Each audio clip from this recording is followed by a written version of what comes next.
મારી આલિયા સેજલ ખેંગારભાઈ છે। આજે હું તમને માં વિશે જણાવીશ। આપણું વિશ્વ ખૂબ જ સુંદર છે, તેનું વર્ણન સર શબ્દમાં કરવું શક્ય નથી અને આપણા વિશ્વને સ્વર્ગ સમાન બનાવવા માટે અતિ મહત્વનો અંશ જો કોઈ હોય તો તે આપણી માં છે।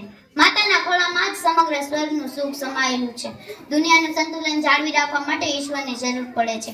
વ્યક્તિના દરેક પળમાં સાથ અને સહારાની જરૂર પડે છે। બધી જગ્યાએ ભૂલ સુધારવા અને સહારો આપવા ભગવાન હાજર નથી રહી શકતા, એટલે ઈશ્વર તુલ્ય માને આપણી વચ્ચે મોકલી છે, જે ઈશ્વરની માફક દરેક મુશ્કેલીઓમાંથી આપણને બહાર કાઢવા પોતાનો જીવ રેડી દે છે। માં એટલે ત્યાગ અને બલિદાનની મૂર્તિ। દરેક કલાકાર પોતાની કલાકૃતિને કંઈક નામ આપતા હોય છે, પણ માં જેવો બીજો કલાકાર આ દુનિયામાં જ નથી, જે બાળકને જન્મ તો આપે છે પણ નામ પિતાનું આપે છે।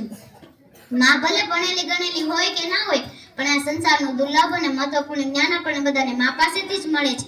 આપણે માતાને દેવમાં નહીં, તેનું સન્માન કરવું જોઈએ અને પૂર્ણ ભાવથી સેવા કરવી જોઈએ।